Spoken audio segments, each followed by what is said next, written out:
bem, vamos começar aqui mais um encontro de Direito Penal. Meu nome é Paulo Henrique Helene e hoje você vai aprender tudo, absolutamente tudo, sobre as concausas, que é um conteúdo que faz parte da relação de causalidade e da teoria do crime. Vamos comigo então? Bom, galera, para estudar concausas, você tem que se recordar do encontro que a gente viu, e eu vou deixar linkado aqui com relação ao nexo de causalidade. Naquele encontro, nós falamos sobre a equivalência dos antecedentes, nós falamos sobre o método ou processo de eliminação hipotética e que eles, o rigor da análise de ambos, conduzem a um regresso infinito. E como que a gente faz para frear o direito penal? Nós analisamos 3 limites. Pode ser o estudo das concausas, ou a análise da teoria da imputação objetiva, ou ainda você verificar se existe dolo ou culpa no comportamento do sujeito. Nesse bloco, nós vamos trabalhar, então, somente as concausas. E como é que funcionam as concausas? Para pensar aqui comigo. Concausa significa que existe mais de uma causa concorrendo para o mesmo evento, tá bem?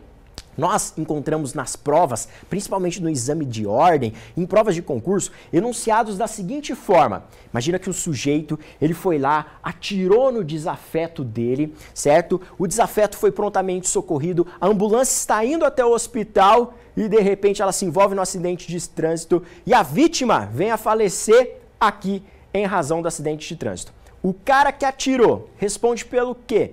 Por homicídio consumado ou por homicídio tentado? Essa é uma questão que cai corriqueiramente no exame de ordem e também aparece em concursos públicos. Vamos aprender a resolver então esse caso? Bom, para começar o estudo das concausas, nós vamos fazer primeiro um esquema articulando aqui todas as espécies de concausas. E é importante você acompanhar comigo e copiar no seu material. Olha lá, existem concausas. Concausas. Então vamos lá. Concausas. Que são dependentes,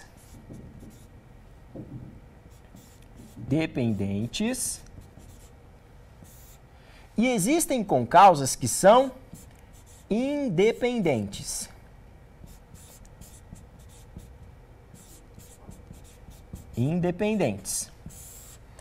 Beleza? Ok. Então, existem concausas dependentes e concausas independentes. Primeira diferenciação para você compreender aqui comigo. A concausa dependente é um desdobramento natural da conduta. Então imagina, o sujeito atirou e aí o projétil foi deflagrado, penetrou no corpo da vítima. A vítima, ela, na hora que você for olhar lá o laudo de necropsia dela, ela não vai estar lá com um diagnóstico de que morreu em razão de um tiro. Vai ter lá que foi ali uma hemorragia provocada pela deflagração de um projétil, entendeu? Então vai ter lá a causa mortis, uma hemorragia interna. Só que para pensar aqui comigo. O fato de eu atirar, perfurar a vítima e ela sofreu uma hemorragia é um desdobramento natural da conduta? É um desdobramento natural. Então, para a gente determinar o nexo de causalidade é muito simples. Basta verificar quem disparou. E aí você já tem traçada a relação de causa e efeito, que a gente viu naquele encontro anterior. Compreendeu? Bom, agora você vai verificar comigo que existem problemas quando a gente tem concausas independentes. Quando uma conduta, certo? Uma causa, ela não depende da outra. Então, quando uma é diferente da outra, não tem a mesma origem, entendeu? E aí é o que acontece, por exemplo, no exemplo que eu narrei da ambulância. E essas daqui, por sua vez, elas vão se diferenciar em concausas independentes, que podem ser absolutas, ou que podem ser relativas. Então, as concausas independentes podem ser absolutas ou podem ser relativas. As absolutas ainda podem ser chamadas de pré-existentes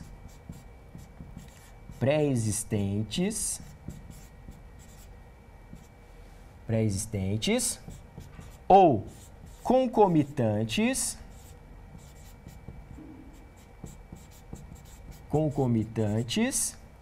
ou ainda supervenientes.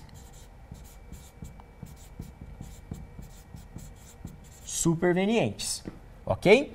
As relativas, da mesma forma, você pode chamá-las de pré-existentes,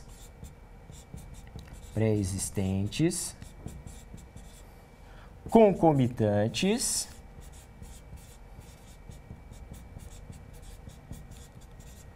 ou supervenientes.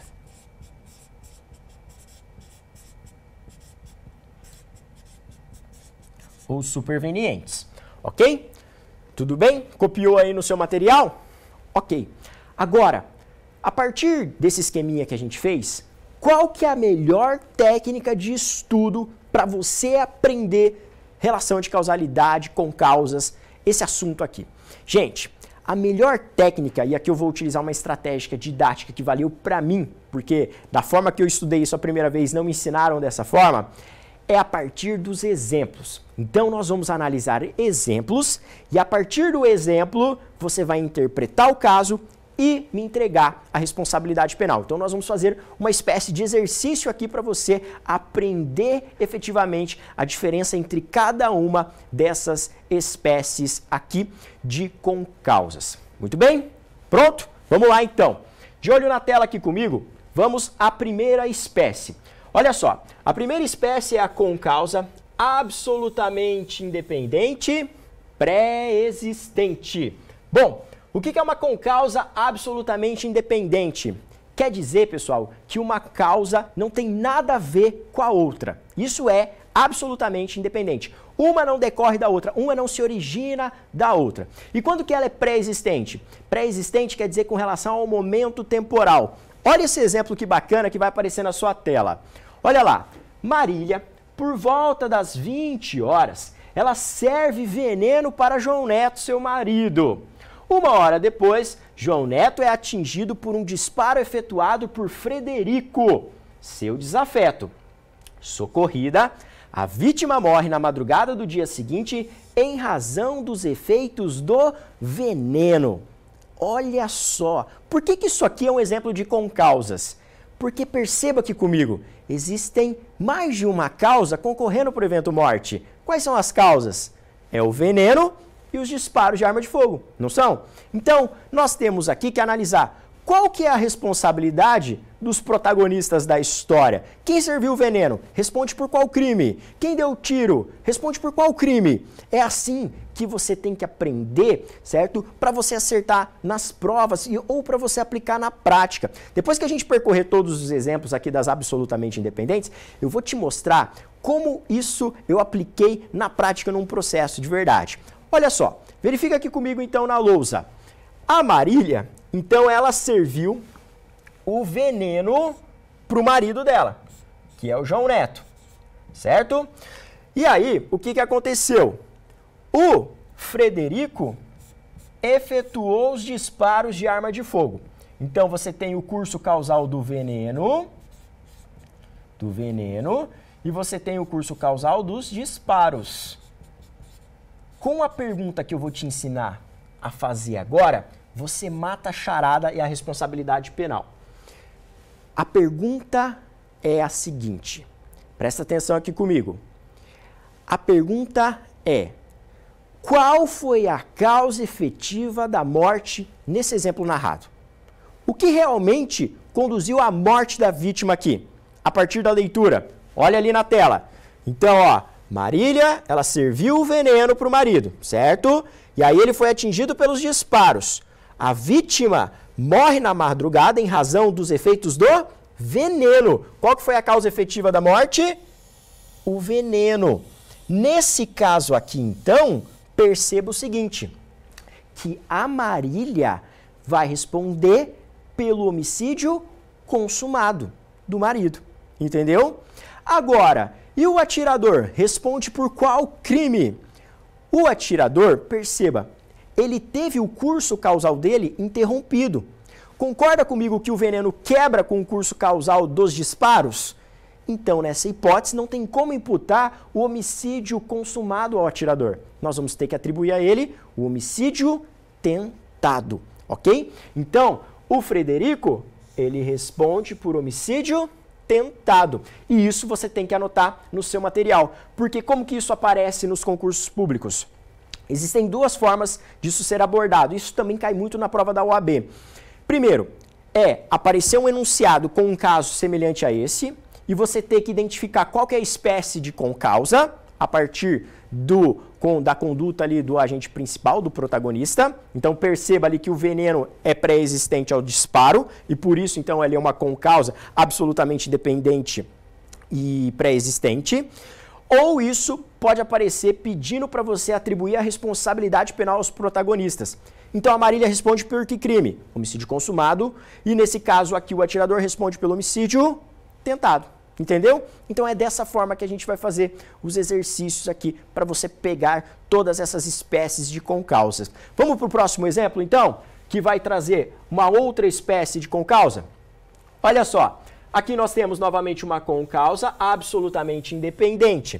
Dessa vez, ela será concomitante. Perceba que é absolutamente independente. Por quê? Porque uma não tem nada a ver com a outra. No exemplo anterior, perceba que o veneno não tem nada a ver com os disparos. Nesse exemplo que a gente vai ver agora, o que nós vamos ter? Olha ali na tela comigo.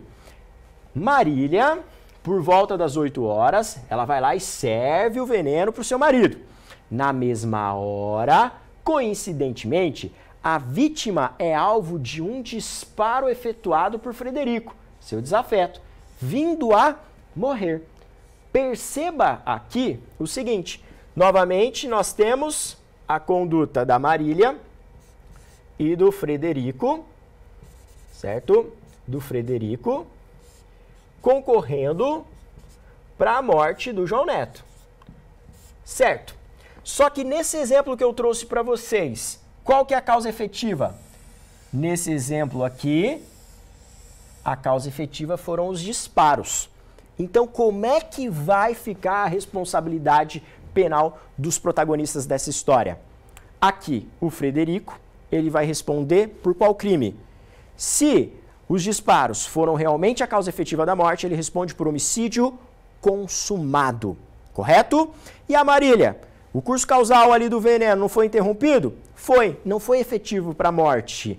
Ela responde pela tentativa, entendeu? Pela tentativa de homicídio. Perceba que o exemplo aqui é concomitante porque as condutas aqui, os eventos acontecem no mesmo instante, ok? Próximo que a gente tem que analisar é o quê? São as concausas absolutamente independentes, supervenientes, então que vem depois.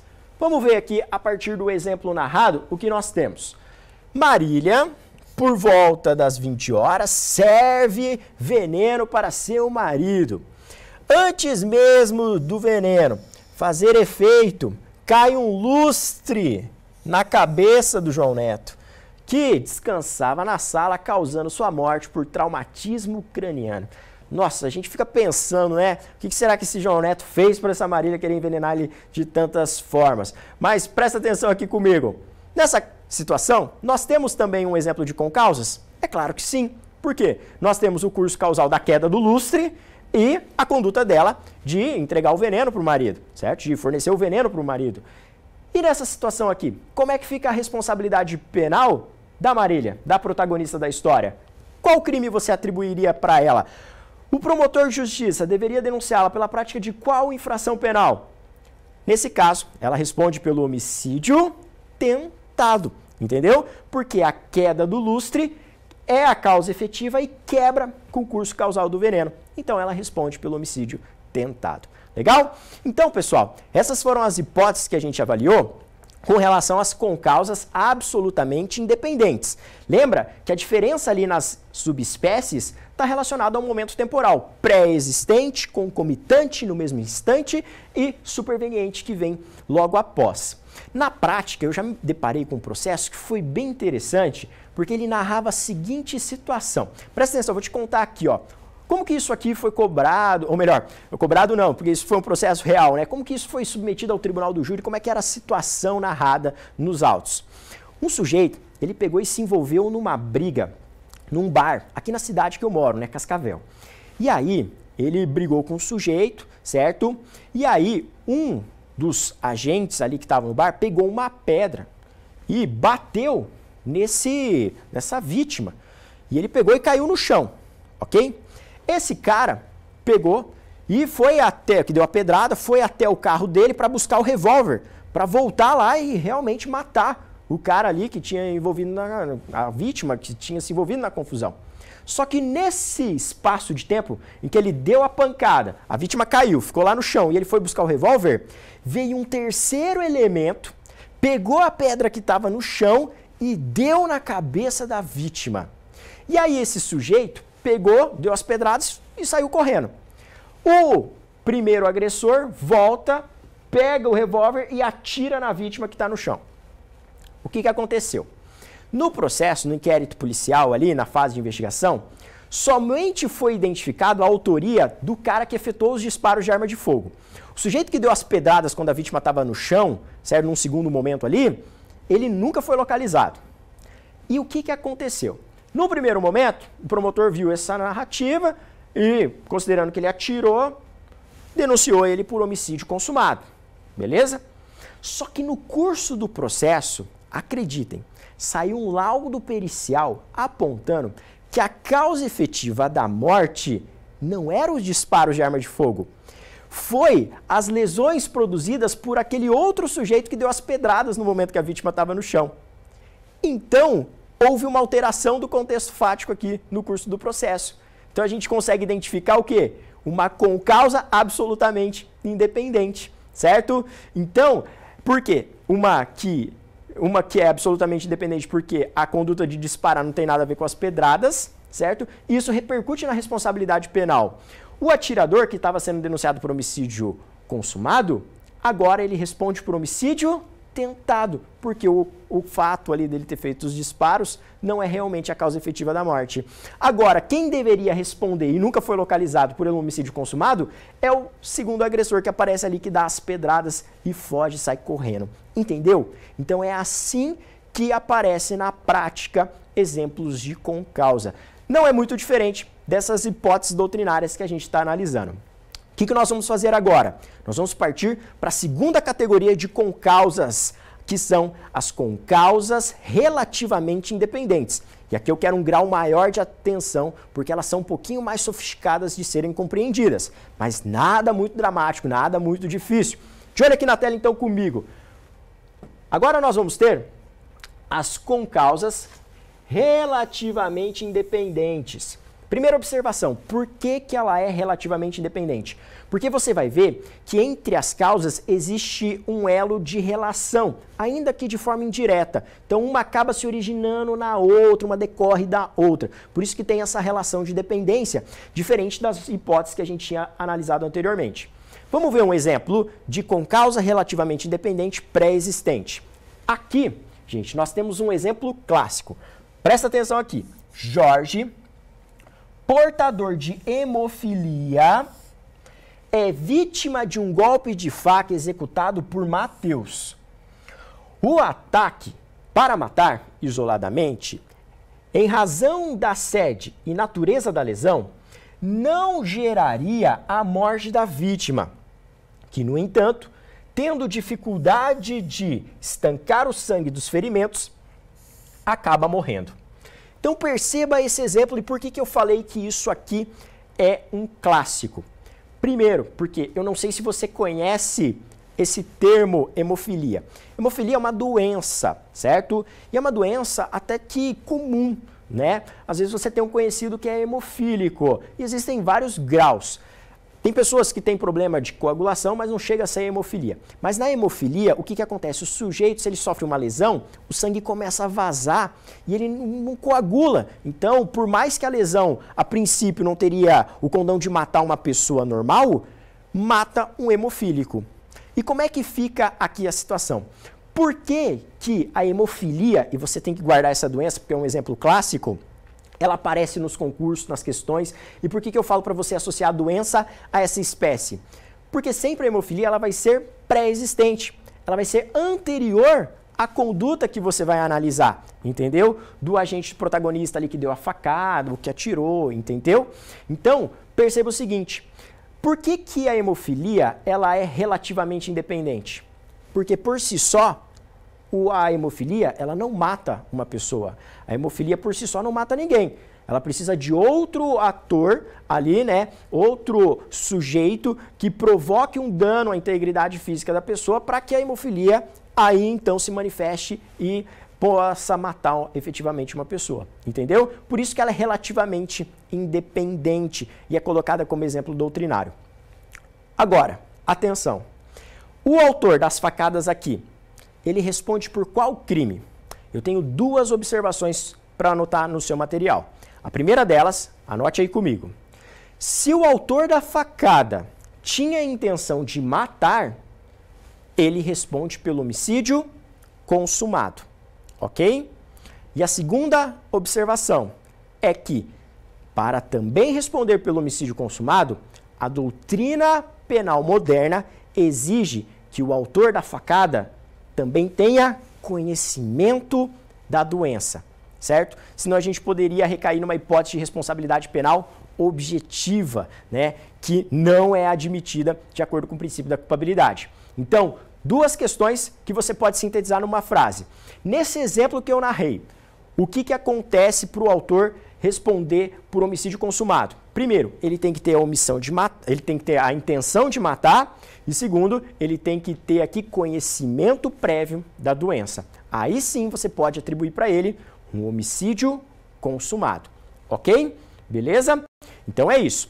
Gente, próximo exemplo que nós temos é da concausa relativamente independente, mas concomitante.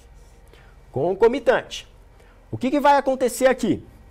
Fernando, com a intenção de matar, atira em Sorocaba, mas não atinge o alvo. A vítima, entretanto, assustada, tem um colapso cardíaco e morre.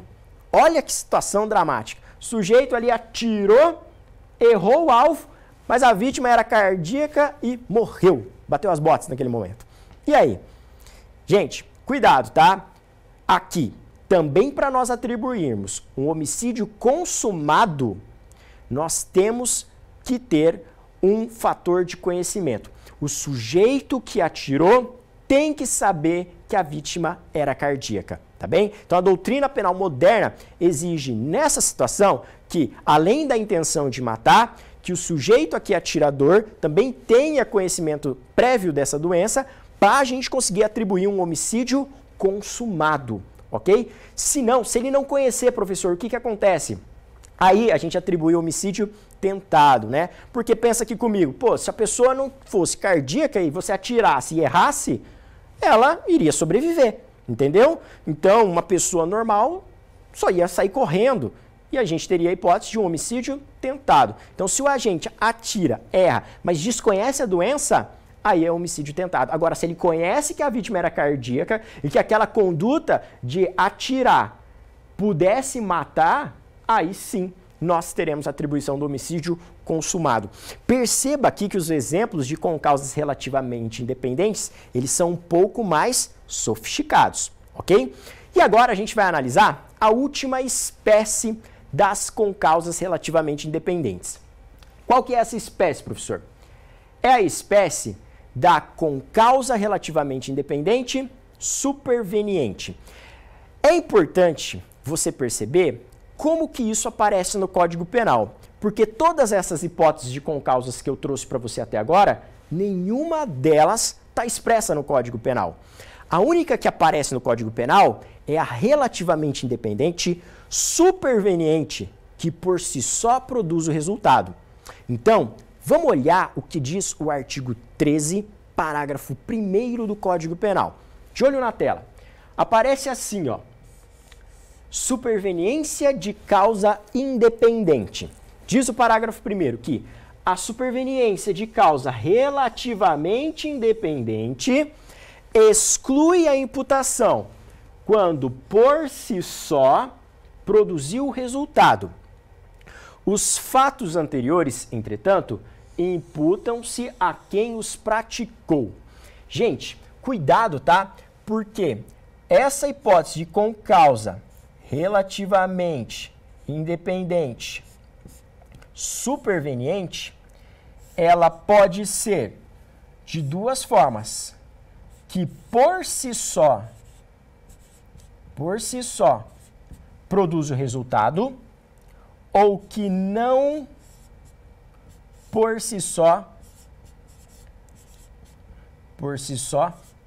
produz o resultado. Então, existem aqui, dentro das concausas relativamente independentes supervenientes, um desdobramento. Pode ser por si só produzindo o resultado ou não por si só produzindo o resultado. E o Código Penal faz menção expressa à primeira hipótese que eu trouxe aqui. Aqui por si só produz o resultado. E vai falar que exclui parte da responsabilidade penal do agente nessa situação. Professor, traz um exemplo para mim. Agora a gente confere aqui na tela. Olha lá. A primeira hipótese, com causa relativamente dependente superveniente, que por si só produz o resultado. E nessa aqui, a doutrina também coloca que nós vamos ter uma hipótese de evento imprevisível. Presta atenção nesse exemplo.